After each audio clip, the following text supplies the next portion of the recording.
Japan has been that team that you look at and on paper you don't see anything so great about them, especially when you look at the individual players.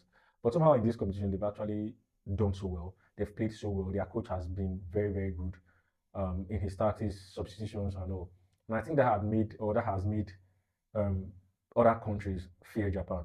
Going into today's game versus Brazil, everybody was expecting, or everybody knew that there was a chance for an upset for Japan to defeat Brazil. And I think the fear came to life when Japan took that early goal, that first goal, and when they went 1-0 up against Brazil. But I think that was what Brazil actually needed to come in that game because after that goal, the way Brazil came into that game, they kept attacking, attacking, attacking, and attacking.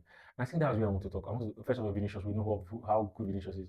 Vinicius was, I mean, look at that nutmeg onto Miyasu, dinks and just touched that ball and hit the bar. Suzuki was instrumental. Suzuki, that was the goalkeeper, the Japanese goalkeeper. I think he was going to get a European move because I know he was scouted at Manchester United in previous, I think sometime last year, but he was never signed. Manchester United went ahead and signed somebody else. But watching him in this World Cup, I think he gets a very big move. But then let's talk about Ryan. How good is Ryan? How good has Ryan been? I mean, I remember the first time I saw Ryan was against Manchester United when he came off the bench and scored that outside hitting shot. And that was the first time I actually watched Ryan play. And since then, I've always looked at him like, oh, is he one of those players that just flatter to just deceive, flatter, they just do something very, very nice and they just disappear. But in this World Cup, I remember when he started, the game he started, we were like, why not use Hendrick? But over the last two games now, so I've seen why Ancelotti has been using Ryan over Hendrick. I mean, Hendrick came in today and we didn't really see anything. He came in for Paqueta after the halftime break. I think Paqueta was injured or something.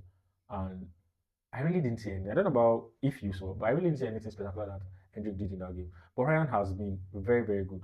Martinelli scored the winner at the closing stages of the game, and what a game! What a game! Yes, Japan is out, but another team that yes, they are out of the competition, but they didn't just go without leaving an impression on us.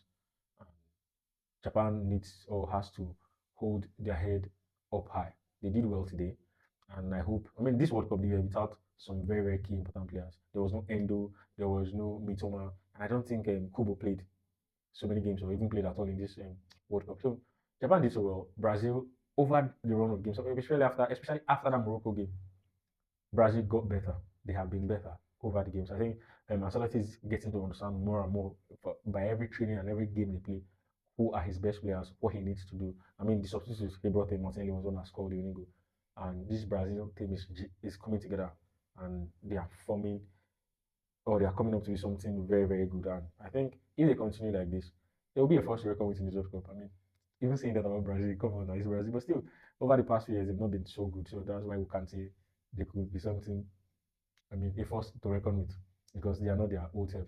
So let's see what they do. I mean, they won today, now they are in the round of 16. I mean, let's wait for the next game.